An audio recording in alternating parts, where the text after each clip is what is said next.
Welcome back. You're looking to really get to grips with important history, right? Understand the big stuff quickly and thoroughly. That's the goal. Good. Because today we're doing a deep dive into the Bar Kokhba Revolt. That's 132 to 135 AD.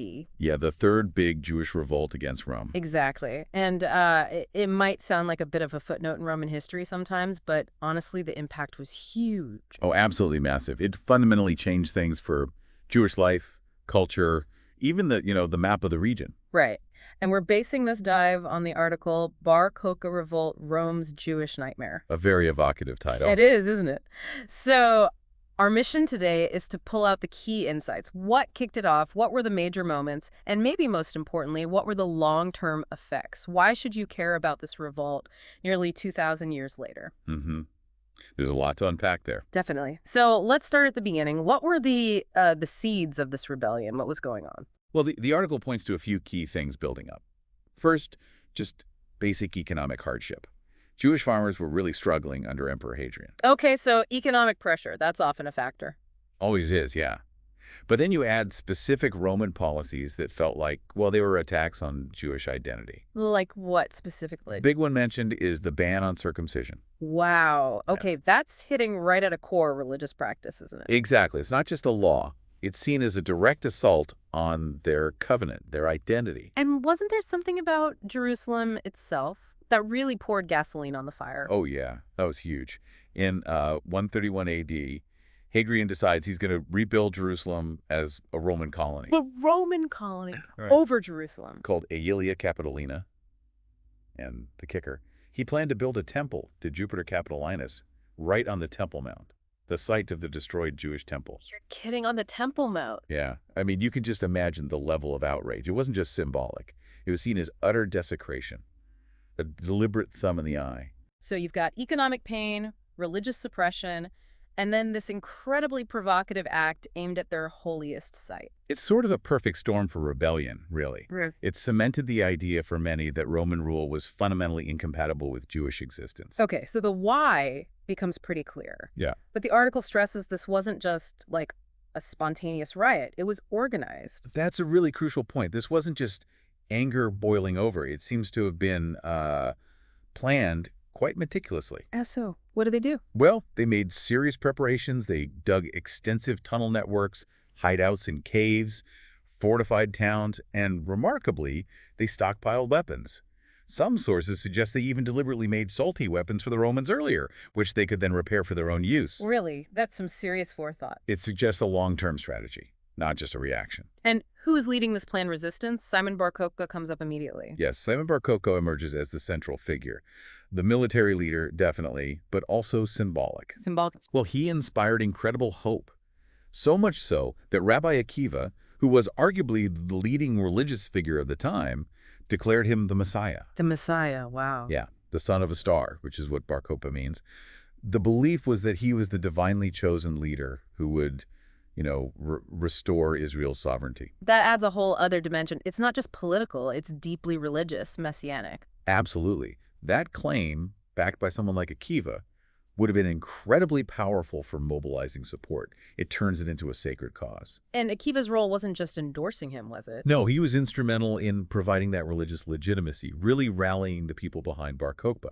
But it wasn't just Bar Kokhba and Akiva, right? The article mentions Eleazar the priest. Right, Eleazar. He's an interesting figure. We know about him primarily because his name appears on the revolt coinage alongside Bar Kokhba's. They minted their own coins. They did, which is fascinating in itself. It's a clear act of establishing sovereignty. What did the coins say? Things like, year one of the redemption of Israel, or for the freedom of Jerusalem. Really powerful statements. Wow.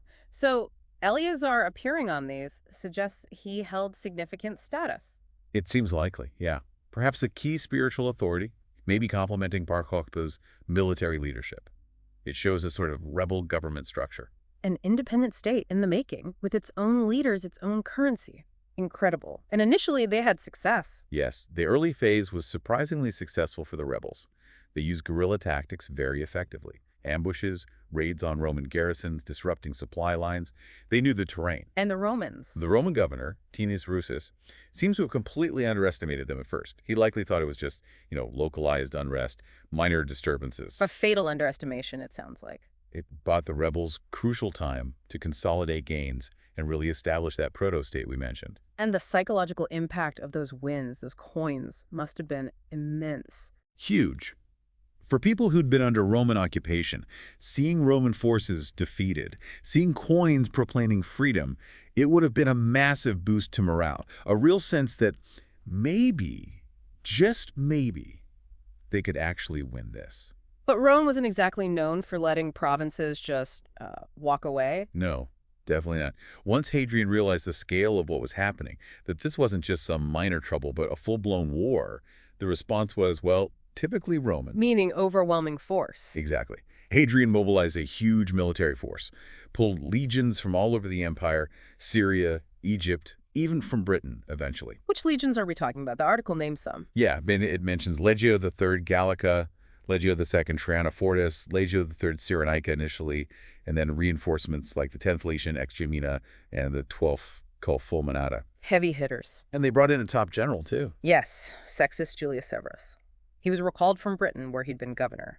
He had a reputation as a highly effective, maybe ruthless commander, especially skilled in putting down rebellions. Bringing him in shows just how seriously Rome was taking this now. Absolutely. It was no longer being treated as a local police action.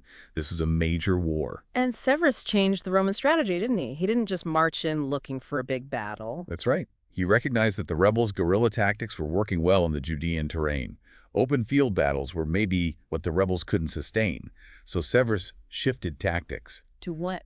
To a slow, grinding war of attrition. Avoid big set-piece battles.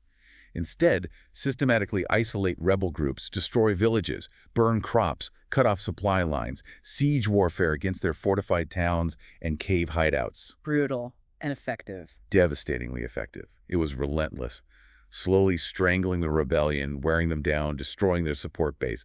No quick victory, but a methodical crushing. Which leads us, tragically, to the end of the revolt, the fall of Betar. Yes, Betar, southwest of Jerusalem, became the final major stronghold for Bar Kokhba and his forces, heavily fortified. And the Romans laid siege. A long, brutal siege. Finally, in 135 AD, likely in the summer, the Romans breached the defenses. What happened then? According to the sources, it was a horrific massacre. Huge numbers of defenders and civilians killed. Bar Kokhba himself died there. The fall of Betar essentially broke the back of the revolt. Just devastating. And the Roman actions didn't stop with military victory, did they? The article talks about cultural annihilation. No, it went much further. Yeah. It was about preventing any future revolt like this. Rabbi Akiva, remember the one who declared Bar Kokhba the Messiah, he was captured and executed, reportedly in a gruesome way. A clear message. A very clear message. They banned the public study of the Torah. They prohibited ordination of rabbis, tried to stamp out the very heart of Jewish learning and religious life, and of course the actions regarding Jerusalem and the land itself. Let's talk about those long-term consequences. The renaming of the province seems incredibly significant. It absolutely was. Hadrian officially renamed Judea to Syria Palaestina. Palestina, as in Philistia. Precisely. Likely drawing on the name of the ancient Philistines, the old enemies of the Israelites. It was a deliberate attempt to erase the name Judea from the map, to sever the connection between the Jewish people and that land. A symbolic wiping out. And a physical one, too, in many ways. Jews were largely barred from Jerusalem, except perhaps for one day a year to mourn the temple's destruction. The center was gone. And this must have had a profound impact on Judaism itself. You mentioned the end of temple hopes. Fundamentally, the failure of this revolt, which had such strong messianic hopes attached to it, really marked the end of realistic expectation for rebuilding the temple anytime soon. Temple-centric worship, the sacrificial system that was definitively over for the foreseeable future. So what took its place? How did Judaism adapt? This period is really the crucible for the full emergence of Rabbinic Judaism.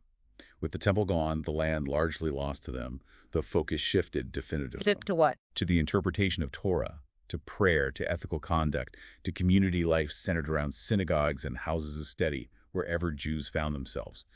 It became a religion much more portable, text-driven, decentralized. able to survive and even thrive in diaspora. So the catastrophe, in a way, forced this transformation. You could argue that the destruction and the failure necessitated this adaptation. The rabbis, the successors of the Pharisees, provided the framework for Jewish life to continue and evolve without the temple, and for many, without the land. And the diaspora itself expanded because of this. Massively. Huge numbers were killed, enslaved, or simply fled or were expelled. The Jewish presence in Judea was drastically reduced, while communities across the Roman Empire and beyond grew. Okay, so as we kind of pull back from the details, what are the really big takeaways from this whole story? Well, first, I think, is just how deeply intertwined national identity and religious belief were in this conflict.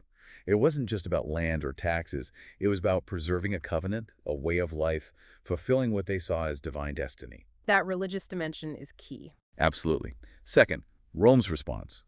It shows that imperial suppression could go way beyond just military victory. The effort at cultural erasure, renaming the land, banning practices, it was an attempt to break the spirit and identity that fueled the resistance, to ensure Judea never again became, a source of theocratic challenge. Right. They weren't just defeating an army. They were trying to extinguish an idea. Exactly. And third, maybe the most lasting point, is the transformation within Judaism. The revolt failed militarily, disastrously so. But its aftermath led to the consolidation of Rabbinic Judaism, the form that has shaped Jewish life for nearly 2 millennia since. So the legacy isn't just failure, but profound change. Precisely. The shift from temple to Torah, from a land-based center to a global, adaptable community. That's perhaps the most enduring legacy. A Roman nightmare, as the article calls it, that led to this incredible reshaping of Jewish history and identity. It really did. It leaves you with a lot to think about. Here's a final thought for you, the listener. How often do we see events that look like total failures, like catastrophes, actually become the very catalysts for the most profound, unexpected, and lasting transformations in cultures or societies? Like a powerful question about resilience and adaptation. It really is, how identity finds ways to endure, even against overwhelming odds. If you want to explore this more, definitely check out the source article, Bar Kokhba Revolt, Rome's Jewish Nightmare. Worth the read. Absolutely. Thanks for joining us for this deep dive.